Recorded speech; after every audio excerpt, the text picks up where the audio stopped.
Vamos à palavra de hoje, então? Vamos lá, abra sua Bíblia, Filipenses capítulo 2.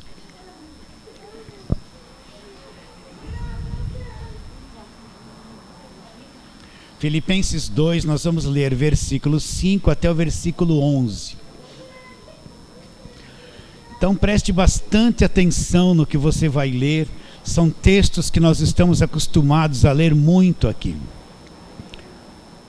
Filipenses capítulo 2, versículo 5. Posso ler? Tende em vós o mesmo sentimento que houve também em Cristo Jesus. Pois ele, subsistindo em forma de Deus, preste atenção, não julgou com usurpação ser igual a Deus. Antes, a si mesmo se esvaziou, assumindo a forma de servo, tendo se tornado em semelhança de homens, e reconhecido em figura humana. A si mesmo se humilhou, tornando-se obediente até a morte, morte de cruz.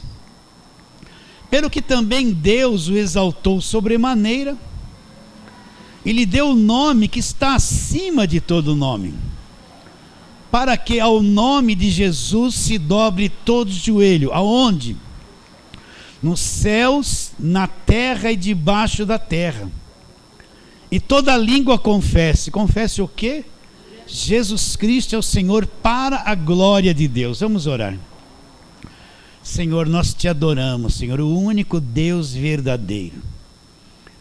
Te adoramos em espírito e em verdade. Somos nascidos do Espírito. Somos Espírito, e quem nasceu do Espírito tem a verdadeira adoração no Espírito. Nós te adoramos e queremos pedir, Pai, que o Senhor venha abrir o nosso entendimento, nos dar graça para enxergarmos a grandeza da Tua palavra, o poder do Evangelho. E não somente nós que aqui estamos, mas aqueles que nos ouvirão e assistirão pelo YouTube, lá pela internet. Ilumina os olhos do coração deles, aqueles que estão saindo do sistema agora, aqueles que são novinhos na fé, saindo do sistema, saindo das campanhas, saindo dos sacrifícios, do legalismo, do jugo da lei. Ilumina os olhos do coração deles, esses que se esparramam pelo Brasil inteiro, pelas fazendas, pelo interior dos estados, Senhor, e até fora do Brasil. Ilumina os olhos do coração deles. Oramos pela fé, crendo em nome de Jesus. Amém. Pois ele, subsistindo em forma de Deus, não julgou com usurpação ser igual a Deus, mas antes a si mesmo se esvaziou. Eu quero fazer uma pergunta. Quem é Jesus para você? Quem é Jesus? Quem é Jesus? Então vamos trabalhar na palavra de Deus? Vamos para a história. Gênesis capítulo 3, depois de Deus ter criado Adão e Eva, criado todo o planeta, deu o planeta para Adão e Eva administrar, deu uma ordem para Adão: olha, vocês podem comer de todas as árvores do jardim, mas da árvore do conhecimento do bem e do mal vocês não podem comer, porque no dia que vocês comerem desta árvore, vocês vão morrer. E você sabe que eles deixaram a palavra de Deus de lado. A serpente que estava lá induziu eles a comer daquele fruto. Eles comeram e morreram, se tornaram pecadores. Eu vou resumir isso aí. Quer ver? Vamos abrir lá em Gênesis 3, só para... Eu sei que você já pode me dar uma aula a respeito disso. Mas Gênesis 3, eles comeram do fruto e se tornaram pecadores. Deus havia dito que se eles comessem, eles iriam morrer. E eu não vou explicar detalhadamente espírito e alma e corpo, mas eles comeram e morreram lá no espírito. Aquela imagem e semelhança de Deus, aquela partícula de Deus, aquele sopro de Deus, aquela partícula de Deus que entrou no homem, naquele boneco feito do pó da terra, que era a partícula de Deus, aquilo morreu, o homem passou por uma transformação, o homem foi destruído. O homem foi destruído, espírito, alma e corpo. Ele se tornou pecador. O que é o pecado? Um sistema de destruição que entrou no primeiro casal e entrou no planeta inteiro. E sabotou o nosso planeta, sabotou a raça humana, destruiu a raça humana, perverteu todo ser vivente que havia na face da terra. Então, todo ser vivente passou a ter um caminho transtornado, um caminho contrário, um caminho de destruição. O primeiro casal, que seria a cabeça da raça humana, o primeiro projeto, todos viriam deles e nasceriam iguais a eles. Como ele se estragou, ele morreu, se tornou pecador, estragado, depravado, defeituoso, deformado. Todos os filhos e filhas que eles tiveram nasceram iguais. Pode ver que o primeiro filho, Caim, já matou o segundo filho, Abel. Por quê? Porque ele já nasceu pervertido, com uma natureza pervertida, cheia de violência. O primeiro filho já nasceu com um defeito extraordinário. E já houve o primeiro homicídio na terra, ele matou o seu irmão, teria o segundo filho do casal. E toda a raça humana veio desse casal e nasceram todos estragados, pervertidos, separados da glória de Deus. Enquanto nós, como crentes, não tivermos uma visão clara a respeito disso, que todo o planeta se estragou, que todo ser vivente se estragou, que toda a raça humana ficou estragada, nós temos dificuldade lá na frente de entender a grande obra da cruz. E no versículo de número 17 do capítulo 3 de Gênesis, então Deus fala com Adão, e Adão disse: visto que atendeste a voz da tua mulher e comeste da árvore que te ordenara, não comestes. Presta atenção nisso. Maldita é a terra por tua causa, em fadigas obterás dela o sustento durante todos os dias da tua vida. A terra ia produzir um monte de coisa que não foi programado para produzir. Olha lá, ela também produzirá cardos, produzirá brolhos, e tu comerás erva do campo. O que Deus disse para Adão? Por causa disso, toda a terra, todo o planeta entrou debaixo de maldição. Então, tudo nesse nosso sistema, nesse planeta Terra, se tornou pervertido. O ser humano, os animais, tudo entrou num sistema de perversão, de destruição, de corrupção. Tudo. E essa raça humana entrou num caos, uma coisa chamada pecado. E não tinha ninguém que pudesse tirar, não tinha um dessa raça humana que pudesse tirá-lo, salvá-la, tirar essa condição de destruição, de perversão, de condenação. Não tinha ninguém. Não tinha um que pudesse fazer alguma coisa diante de Deus, que pudesse desprender a humanidade desta coisa horrível chamada pecado, que perverteu a raça humana, todo ser vivente, e trouxe maldição aqui na terra. Ninguém podia libertar o homem disso. Deus dá a lei, através da lei Deus mostra o estado corrupto do homem, estragado, mostra a incapacidade de qualquer homem poder libertar a humanidade disso. E quando se cumpre a plenitude do tempo, o que vai acontecer? Como não tem ninguém que pode fazer isso, nenhuma religião poderia fazer isso, nem a lei dada através de Moisés pôde fazer isso. Não tinha ninguém que pudesse tirar o homem dessa condenação. Então Deus precisa de um intermediário. Não tem ninguém que tenha qualidade para fazer isso, que tenha capacidade para fazer isso. Então o que vai acontecer? O próprio Deus, presta atenção, o próprio Deus, ele vai se transformar num homem. Ele precisa de um homem perfeito. Ele precisa de um representante que represente a raça humana, venha e faça uma intermediação entre Deus e os homens, que resolva o problema da humanidade. Deus não pode passar a mão na cabeça da humanidade e dar um jeitinho brasileiro, não. Deus é justo, um castigo tinha que ser desferido, uma punição tinha que acontecer, um preço tinha que ser pago. Então, como não tem ninguém, não tem ninguém, nada tira a raça humana da situação. Deus ama muito essa raça humana. O que Deus vai fazer? Então Deus, Ele vai se transformar no homem, Ele vai se fazer homem. Ele vai sair daquela dimensão sobrenatural onde Ele vive, e Ele vai se transformar, Ele vai se fazer, Ele vem de uma outra dimensão e Ele vai se fazer homem, alguém semelhante a mim, semelhante a você, para poder representar toda a humanidade e libertar a humanidade da mão do diabo, do cativeiro, da corrupção, e trazer o perdão para a humanidade. Ninguém pode fazer isso. Então o próprio Deus, isso que eu quero que você entenda aí dentro no seu espírito, como não tem ninguém, então o próprio Deus, presta atenção, que deu aquela lei, que se tornou o ministério da condenação, que expôs o estado destrutivo da raça humana, que exigia a perfeição e a raça humana não tinha. Esse próprio Deus, Ele vai se transformar num homem, vai se fazer homem.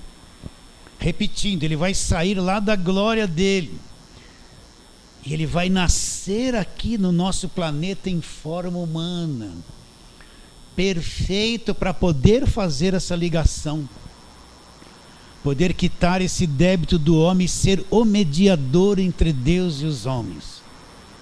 Essa é a coisa mais fantástica, mais linda que o Evangelho nos mostra. E quando eu falo de Jesus Cristo, eu falo que eu creio em Jesus Cristo, eu tenho que entender que Jesus Cristo é Deus que se transformou num homem, que se fez homem.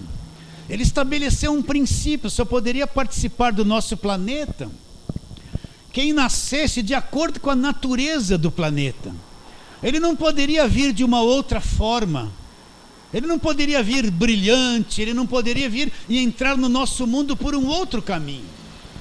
Ele tinha que se submeter ao próprio princípio que Ele estabeleceu. Qual foi?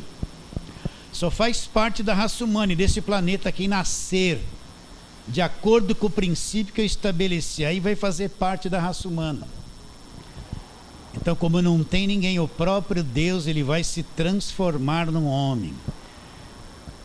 Ele vai aparecer em figura humana, em forma humana. Por isso, quando eu falo que eu creio em Jesus Cristo, muitas vezes eu não tenho uma visão de quem é Jesus Cristo.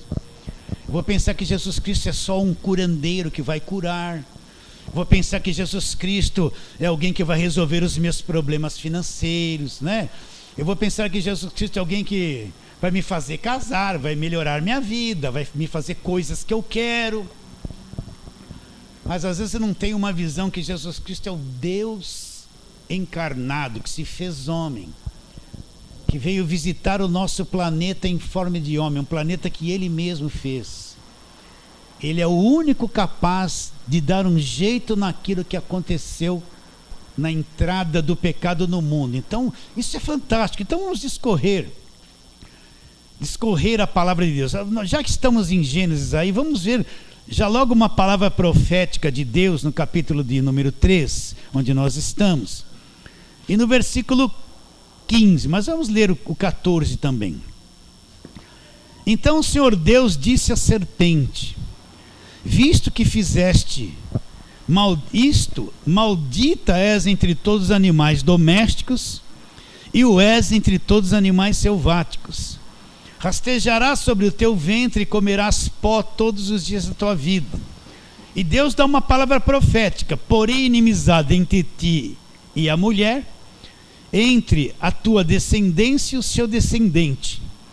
Ele te ferirá a cabeça e tu lhe ferirás o calcanhar. O que Deus está dizendo à serpente? Que daquela mulher, aquela mulher que caiu, que desobedeceu, viria um descendente, viria alguém com natureza humana. E esse alguém feriria a cabeça na serpente, seria ferido no calcanhar, que é um tipo da cruz. Mas a serpente seria ferida na cabeça. Então daí para frente você vai acompanhando o Velho Testamento, todos os livros têm um ponto que apresenta Jesus como aquela rocha no deserto que Moisés ordenava e saía água e ela dava água para o povo. Jesus é apresentado em vários livros do Velho Testamento com um símbolo, até que lá no futuro ele iria se manifestar fisicamente, iria se cumprir tudo aquilo que da velha aliança falou a respeito dele, que ele faria e que traria para todos nós. Agora vamos lá para Lucas capítulo 1, vamos trabalhar nisso. Lucas capítulo 1. Vamos ver o anjo conversando com Maria. Lucas capítulo 1. Nós vamos ler ali versículo 26 em diante. Vamos lá. No 6º mês foi o anjo Gabriel, esse anjo tinha um nome, anjo Gabriel, enviado da parte de Deus para uma cidade da Galileia chamada Nazaré, a uma virgem desposada com certo homem da casa de Davi, cujo nome era José. A virgem chamava-se Maria. E entrando o anjo onde ela estava, disse: alegra-te, muito favorecida, o Senhor é contigo. Ela, porém, ao ouvir esta palavra, perturbou-se e pôs-se a pensar no que significaria esta saudação. Mas o anjo lhe disse: Maria, não temas, porque achaste graça diante de Deus. Eis que conceberás e darás à luz a um filho, a quem chamarás pelo nome de Jesus. E este será grande, será chamado Filho do Altíssimo. Deus, o Senhor, lhe dará o trono de Davi, seu pai. Ele reinará para sempre sobre a casa de Jacó, e o seu reinado não terá fim. Então disse Maria ao anjo: como será isto, pois não tenho relação com homem algum? Respondeu-lhe o anjo: descerá sobre ti o Espírito Santo, o poder do Altíssimo te envolverá com a sua sombra. Preste atenção.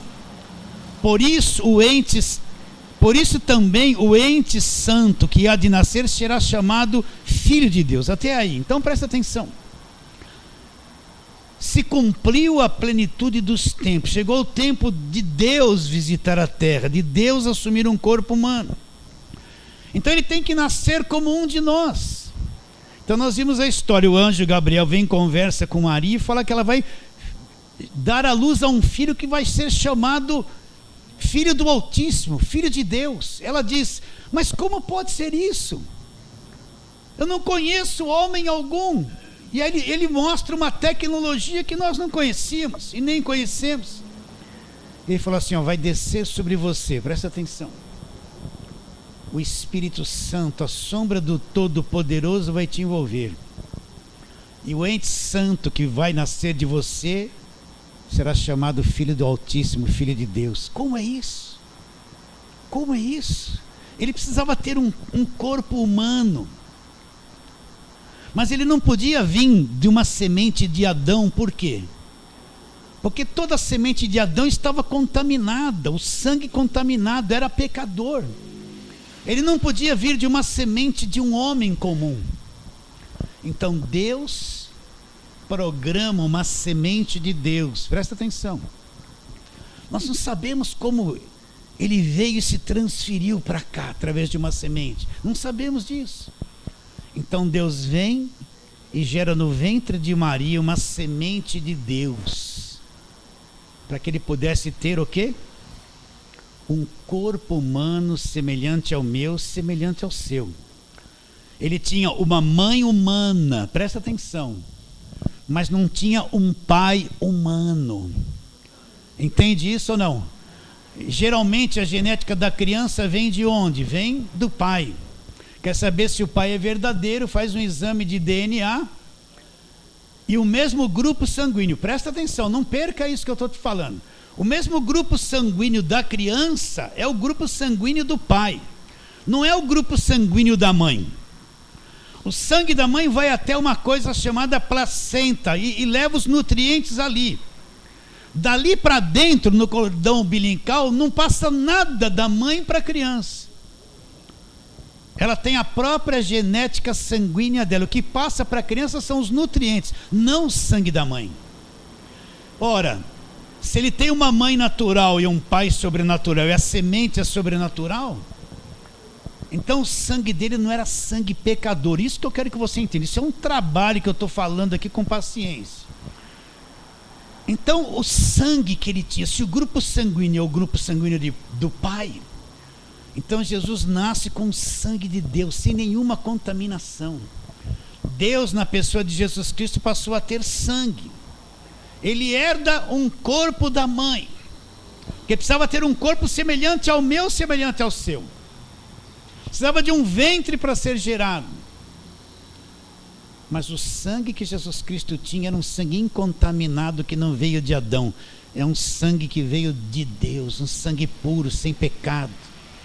A genética de Jesus não é uma genética de alguém pecador, como nós nascemos, descendentes de Adão.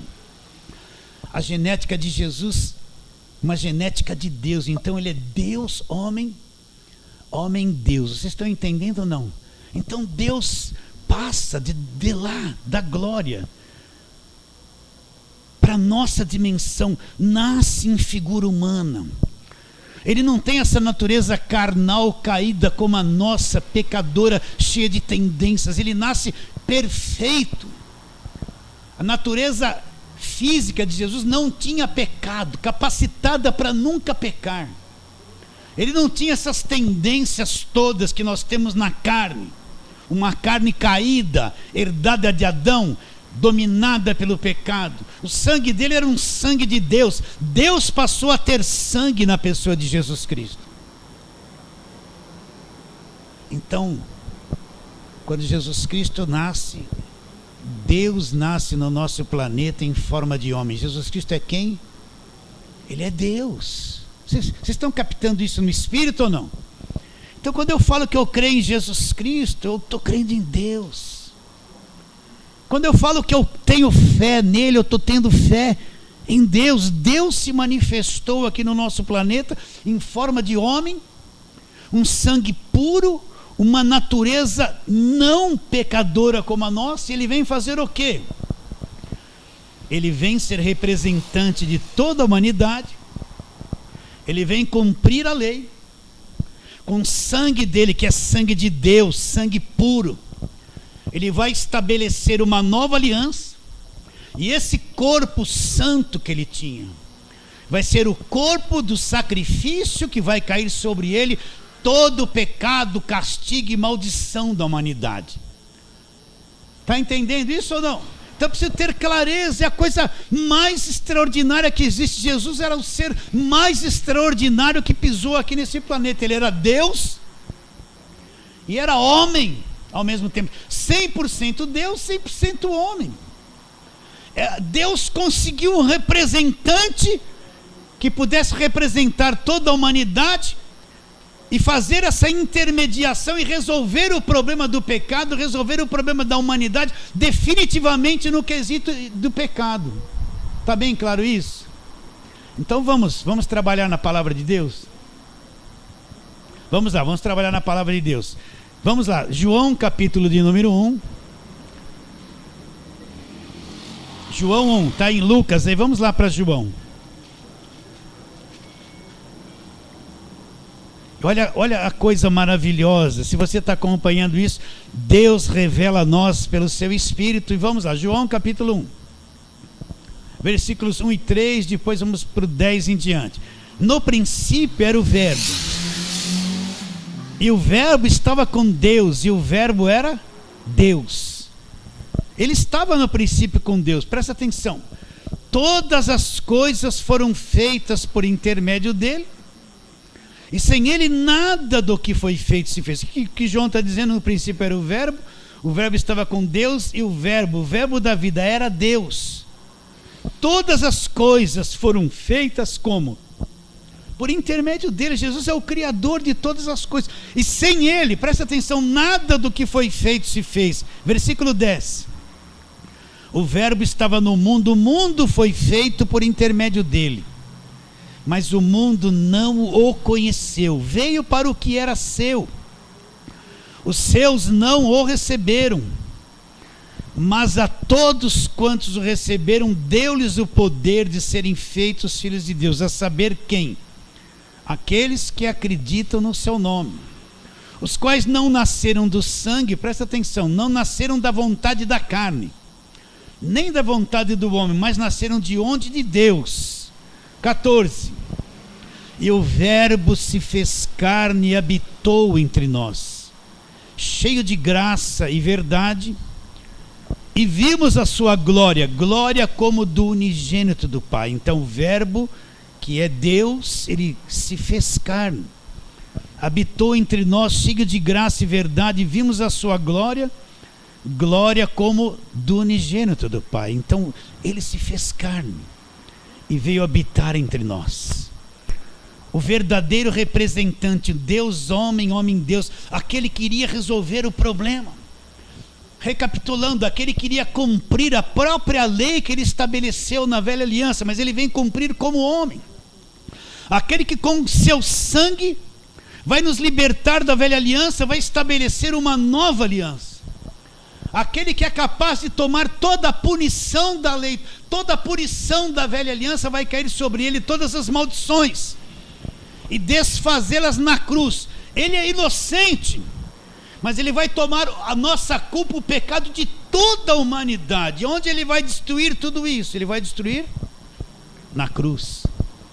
Vai destruir aonde? Na cruz. Vamos lá, Colossenses capítulo de número 1. Ninguém era capaz de fazer isso, não tinha um sequer, não havia um justo sequer, não havia quem entendesse, quem fizesse o bem.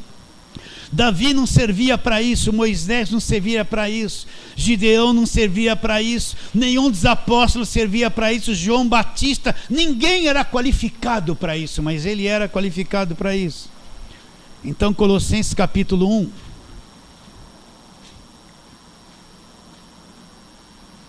Vamos ler a partir do versículo de número 15. Leia com a mente bem aberta. Este é a imagem do Deus invisível, o primogênito de toda a criação. Para aí. Então Jesus é a parte visível de Deus. Ele é a imagem do Deus invisível. Por isso que ele dizia: quem vê a mim, vê o Pai. Eu e o Pai somos um. Então a parte, para mim ver Deus, eu tenho que ter uma visão de Jesus Cristo. Porque se eu não tiver uma visão de Jesus Cristo, eu não tenho visão de Deus. Ele é a expressão, deixa eu ler aqui, ele é a imagem do Deus invisível. Quem ele é? A imagem do Deus invisível, o primogênito de toda a criação. Agora olha o versículo 16. Pois nele, olha lá, em Cristo, nele, ele, pois nele foram criadas todas as coisas nos céus e sobre a terra, as visíveis e as invisíveis. Então ele é o criador dos dois mundos. Nós estamos no mundo visível, visível para nós. Mas paralelo a este mundo visível existe um mundo invisível. O mundo glorioso, perfeito, invisível. Nós só estamos vendo o visível. Mas o invisível existe. Ele é o criador dos dois mundos. Então ele é o criador dos anjos, dos arcanjos, dos serafins, dos querubins, todos os seres celestiais que aparecem na palavra de Deus. Ele é o criador de todos eles. Ele é o criador do mundo invisível. Esse mundo material que nós vivemos é uma expressão do mundo invisível. Então ele criou o mundo visível que você vive, que você vê. E também ele criou o mundo invisível que existe, mas nós não conseguimos ver, é só pela fé que nós sabemos da existência dele. Ele criou todas as coisas. Existe uma criação invisível que nós nem imaginamos como é. Nem a nossa melhor tecnologia pode captar qualquer coisinha deste mundo invisível. Quando capta qualquer coisinha, cria esse mundo de informatização, descobre sabedoria sem limite. Esse mundo invisível existe, ele é muito mais real, eterno e poderoso do que essa dimensão que nós vivemos. Essa dimensão está estragada. Então, pois nele foram criadas todas as coisas, nos céus e na terra, as visíveis e as invisíveis, sejam tronos, sejam soberanias, quer principados, quer potestades.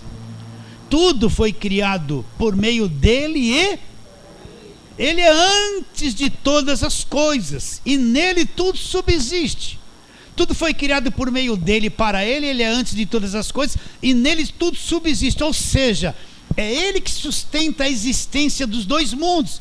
Ele é o centro de tudo, ele é o centro do mundo invisível, é o centro do mundo visível. Nele tudo subsiste. Se todas essas coisas existem, é porque ele sustenta todas as coisas por sua autoridade, por seu poder. Nele tudo subsiste. Você está entendendo como Jesus Cristo é grande, gigantesco, poderoso? O sangue dele, sangue puro.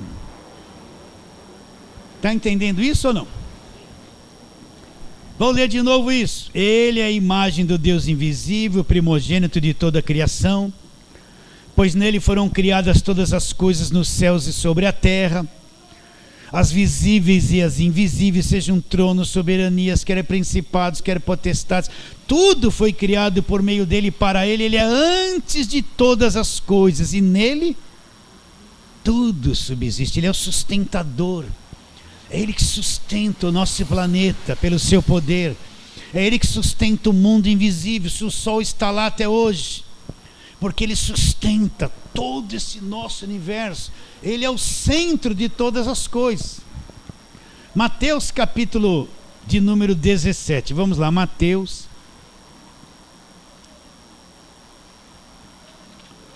capítulo de número 17. Nós vamos ver ali um episódio interessante.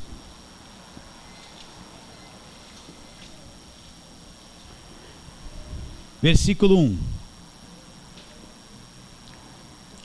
6 dias depois, tomou Jesus consigo Pedro e aos irmãos Tiago e João, e os levou em particular a um alto monte. Agora entenda isso. E foi transfigurado diante deles, e o seu rosto resplandecia como o sol, suas vestes tornaram-se brancas como a luz. E eis que lhes apareceram Moisés e Elias falando com ele. Então disse Pedro a Jesus: Senhor, bom é estarmos aqui. Se queres, farei aqui 3 tendas, uma será tua, outra para Moisés, outra para Elias. Falava ele ainda quando uma nuvem luminosa os envolveu, e eis que vindo da nuvem uma voz dizia: Este é meu filho amado, em quem me comprazo, a ele ouvi. Jesus levou eles no monte. Lá no monte, o que aconteceu?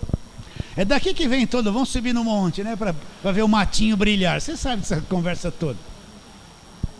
Mas lá no monte ele se transfigurou. O que é isso? Ele mudou de forma, presta atenção. Aquele ser que estava habitando ali naquele corpo, aquele espírito que estava habitando ali naquele corpo, ele deixou transparecer aquilo que ele era. Então a Bíblia diz que ali no monte o rosto dele, olha, leia isso. E foi transfigurado diante deles, versículo 2. O seu rosto resplandecia como o sol, presta atenção nisso. E as suas vestes tornaram-se brancas como a luz. Olha, imagine aquele homem que estava ali, Pedro e João ali. De repente começaram a olhar para o rosto dele. Olha, presta atenção, isso tem revelação. Aquele rosto começou a mudar de forma e começou a brilhar mais que o sol. Você está vendo isso comigo ou não?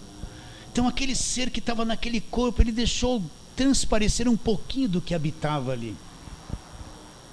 E o rosto dele começou a brilhar com o sol. Quem que estava ali naquele corpo? Vocês estão entendendo ou não? De repente começou a brilhar, e começou aquele brilho intenso. E as vestes, olha o que a Bíblia diz. E o seu rosto com o sol, e suas vestes tornaram-se brancas como a luz, né? uma luz branca bem forte. O rosto brilhava como o sol, e suas vestes brilharam, se tornaram brancas como a luz. Quem que estava habitando ali? Quem é esse personagem glorioso que resplandeceu diante deles? Deus que se fez homem. Deus que se transformou num homem. Vocês estão entendendo ou não? Ele se transfigurou, mostrou que quem estava ali dentro daquele corpo era esse ser celestial, Deus em forma de homem. Entende isso ou não? Entende? Está difícil ou não? Então ele veio lá. Vamos brincar com vocês, já falei isso. Geralmente as pessoas querem ver os ETs, né? Os extraterrestres, né? Que vêm de uma outra dimensão, lá do espaço. E eles bolam esses extraterrestres com aquela cabeçona, uns olhão, mas um corpinho, né? Magrinho. E eles vêm com as naves espaciais, uma alta tecnologia, os discos voadores, e tudo brilhante, né? Coitado dos terráqueos, né? Eles vêm com uma inteligência, uma alta tecnologia. Então se cria-se na mentalidade das pessoas os filmes, umas aparições, né? Umas coisas assim, leva todo mundo a viajar. Agora Cristo, não leve a mal o que eu vou falar, ele foi o verdadeiro extraterrestre. Esse que é o extraterrestre, esse Deus que se transformou num homem, assumiu um corpo humano. Ele não veio com luzes, não veio brilhando, né? Agora, qual a tecnologia usada para Deus deixar de ser Deus, ou melhor, não deixar de ser Deus e nascer no ventre de uma mulher? Qual a tecnologia foi usada? Ninguém sabe. Mas que ele passou por esse processo, passou. Então ali no monte o rosto dele brilhou como o sol, e as suas vestes resplandeceram como a luz. Deus estava ali. Deus, homem, Deus. Está bem claro isso na sua mente? O único que poderia resolver o problema da humanidade. Eu vou repetir as mesmas coisas.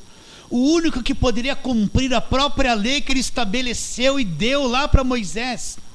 O único que João Batista disse: olha o Cordeiro de Deus, esse vai tirar o pecado do mundo, vai dar um jeito no pecado. O único que poderia ir para a cruz inocente, ser condenado no lugar dos pecadores. O único que poderia tomar sobre si as maldições da lei.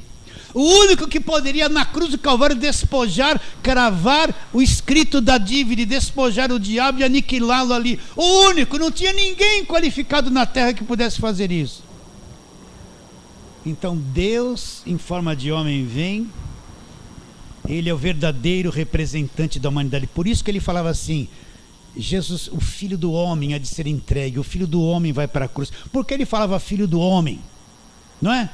Porque ele tinha as duas naturezas, a natureza de Deus e a natureza humana. E sempre quando ele se refere na Bíblia como filho do homem, ele mostra o lado humano dele. Esse lado humano que tinha que ser sacrificado, oferecido. Esse lado humano que tinha um sangue de Deus que precisava ser o sangue derramado e se estabelecer uma nova aliança. Então sempre quando ele fala no seu lado humano, ele fala o filho do homem. O que Paulo disse para Timóteo? Não há nenhum mediador entre Deus e os homens, a não ser Jesus Cristo homem. Por que ele fala Jesus Cristo homem? Porque Deus veio em forma de homem.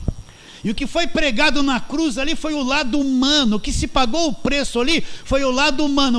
O que conquistou a redenção para nós foi o lado humano, o homem que foi sacrificado, representando todos nós na humanidade.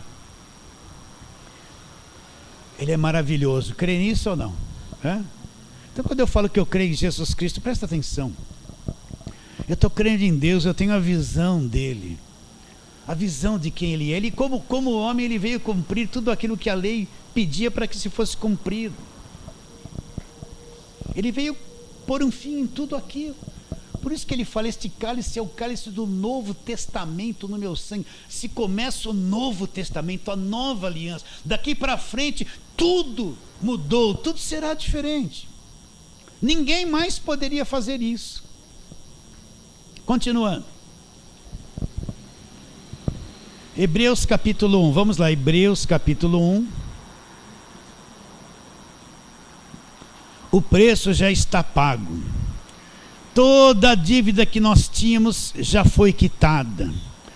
As maldições da lei foram desfeitas. O fim da lei é Cristo para a justiça de todo aquele que crê. Na cruz, a lei teve o seu fim, a velha aliança teve o seu fim. Tudo mudou. Quando ele vai para a cruz e diz está consumado, tudo que tinha que se cumprir, se cumpriu na cruz. Daí para frente é uma nova aliança em vigor. Então Hebreus capítulo 1, vamos ler desde o versículo 1, que diz: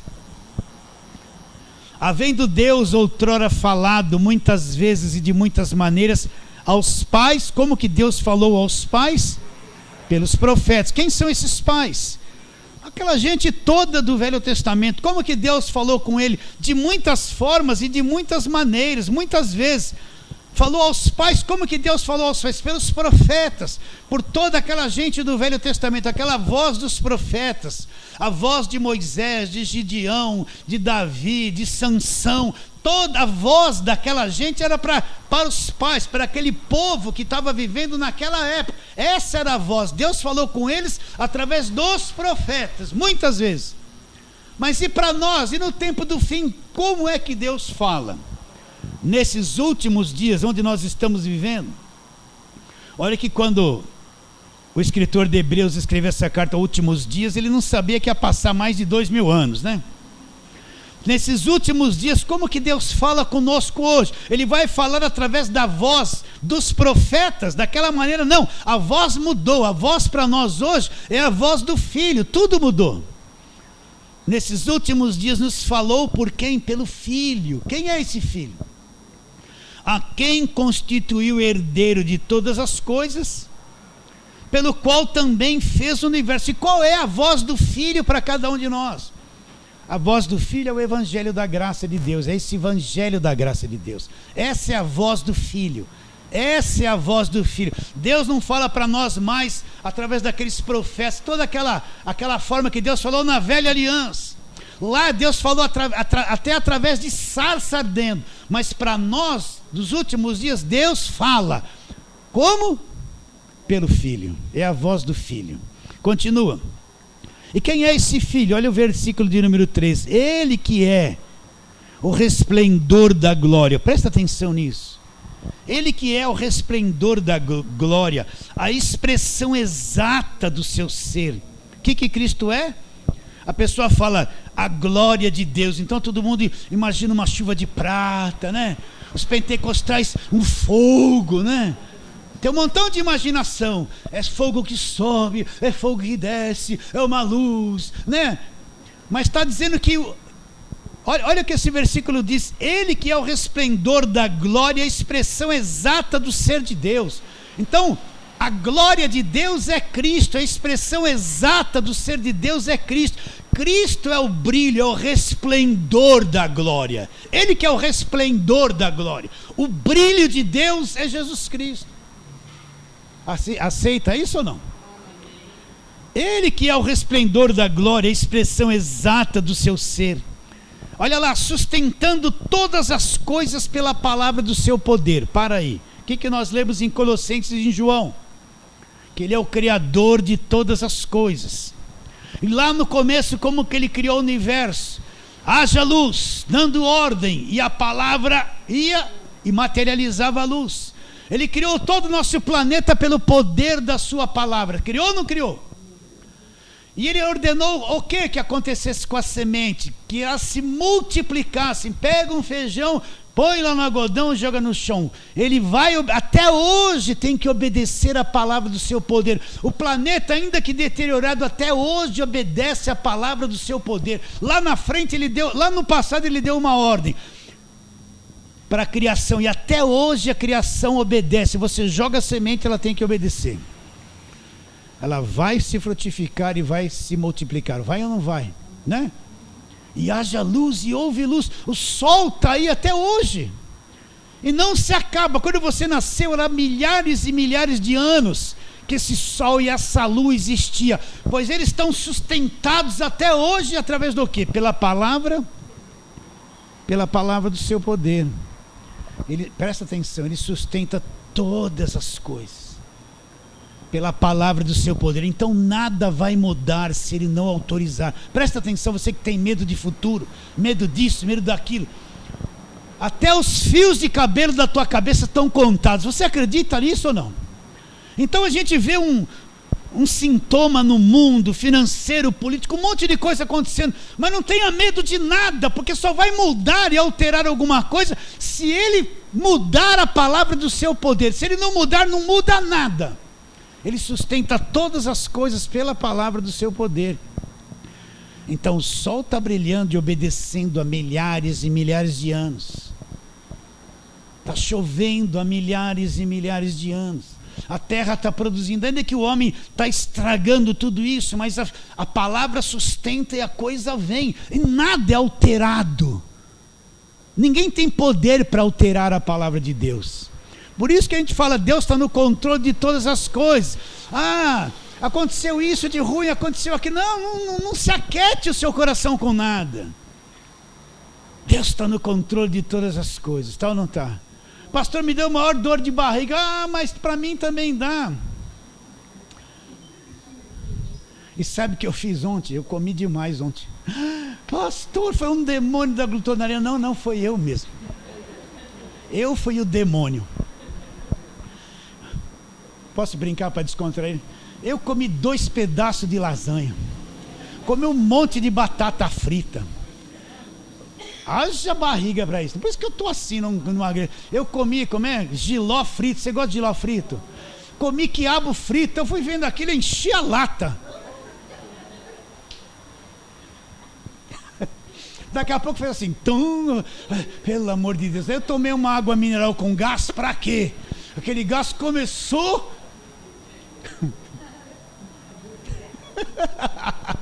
Me deu dor de barriga, meus irmãos. Não tomei nada. Não, só tomei um pouquinho depois de vinagre de maçã, para não dar acidez. Aí você toma umas 2 colheres, né? Dá dor de barriga para todo mundo, mas nada será alterado, porque Ele sustenta todas as coisas pela palavra do seu poder. Você confia em Deus de verdade, nada será alterado. Ele sustenta todas as coisas pela palavra do seu poder. Vou ler de novo o versículo 3. Ele que é o resplendor da glória, a expressão exata do seu ser, sustentando todas as coisas pela palavra do seu poder, depois de ter feito a purificação dos pecados. Presta atenção, a purificação dos pecados já foram feitas. Jesus não morreu na cruz em vão. Olha o Cordeiro de Deus que tira o pecado do mundo. Quando Ele vai para a cruz, Ele quita a nossa dívida. Ele já fez a expiação dos nossos pecados. Não é uma coisa contínua. O preço do pecado já foi pago na cruz definitivamente. Quando é que nós vamos acreditar? Depois de ter feito a purificação dos pecados, assentou-se à direita da majestade nas alturas, tornando-se tão superior aos anjos, quando herdou o nome mais excelente do que eles. Então Ele se fez carne, Ele veio. Presta atenção nisso. Esse ser sobrenatural veio em forma de homem. O Deus que nós acreditamos, Ele veio em forma de homem. Veio estabelecer a nova aliança. Ele veio, acredita ou não? Se você não tem isso fundamentado no seu coração, sugiro que você pare de vez em quando um pouquinho na tua casa sozinho. E pare e adore, e fala: Senhor, abre o meu entendimento para mim ver quem Tu és, ter uma fé verdadeira, sem coisas atrapalhadas, para mim ter uma visão da grandeza de que Tu és, de quem é que pisou nesse planeta, veio para o que era seus. Os seus, que eram os judeus, não o receberam, mas a todos os que o receberam, não é que aceitaram, deu-lhes o poder de serem feitos filhos de Deus. Aí alguém vai falar assim: pastor, mas isso é antes da cruz. Então você tem que entender uma coisa.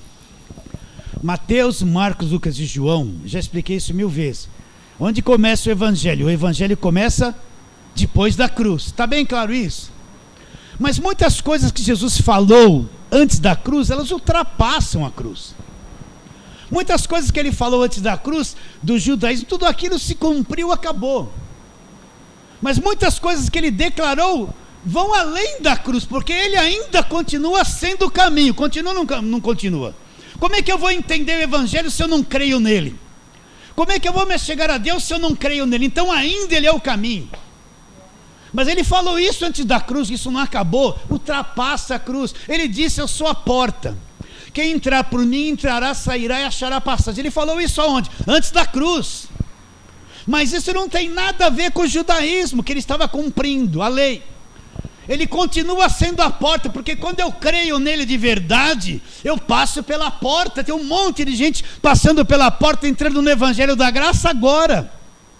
Quando ele disse: eu sou a ressurreição e a vida, quem crê em mim, ainda que morra, viverá. Isso continua verdadeiro, porque ainda lá no Espírito estamos ressurgindo, tem um monte de ressurgindo dos mortos ainda. Então eu preciso avaliar o que ele falou, cumprindo a lei, acabou. Mas as afirmações que ele tem que passar, transcenderam a cruz e continuam válidas, que já era lá para o Evangelho. Não anular tudo. Está bem claro isso na sua mente? Então vamos voltar no texto, Filipenses, onde nós começamos. Filipenses capítulo 2.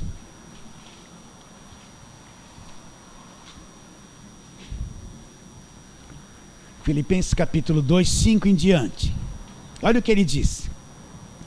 Isso é magnífico. Tende em vós o mesmo sentimento que houve também em Cristo.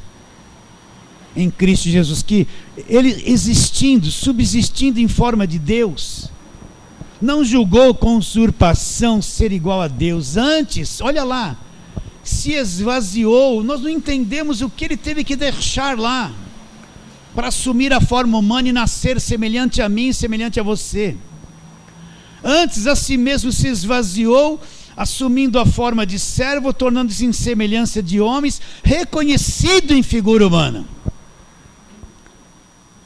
A si mesmo se humilhou também, tornando-se obediente até a morte, morte de cruz. Ele se submeteu à morte de cruz.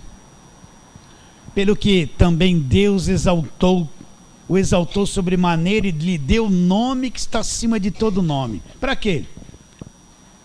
Para que diante do nome de Jesus se dobre todo o joelho. Em quais níveis? Presta atenção. Nos céus, na terra e debaixo da terra, e toda língua confesse que Jesus Cristo é o Senhor.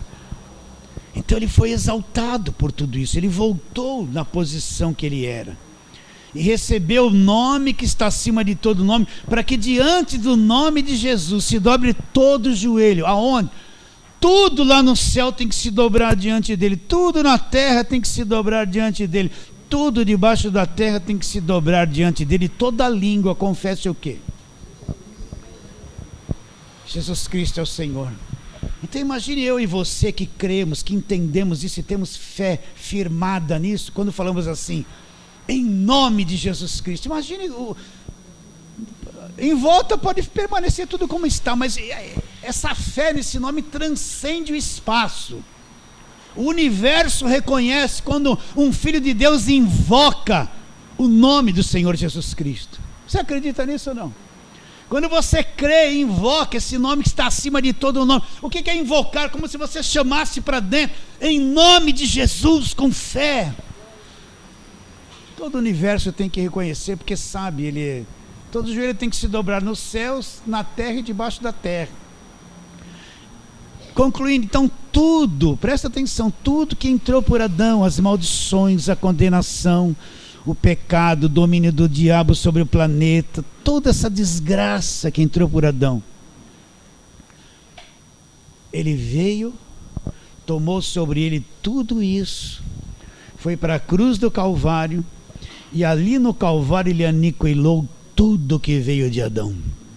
Aniquilou todo o pecado, todas as maldições, cumpriu a lei, aniquilou, removeu a lei, acabou com todo aquele sistema religioso que o próprio Deus havia dado para aquele tempo, para aquele povo.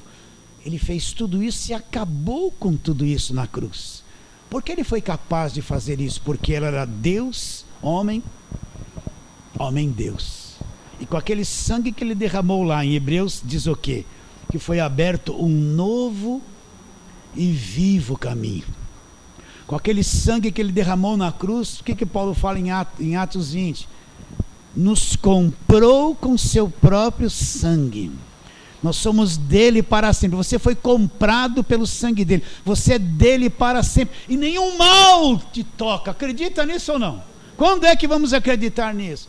Que crente não precisa corrente de libertação, campanha de libertação, não precisa de óleo ungido, não precisa que ninguém ponha a mão na cabeça dele, não precisa de nada disso, ele só precisa crer que ele já foi liberto do império das trevas e acabou. É só isso que ele precisa crer. Entende isso? Então fala assim, amém. Amém. Vamos ficar em pé.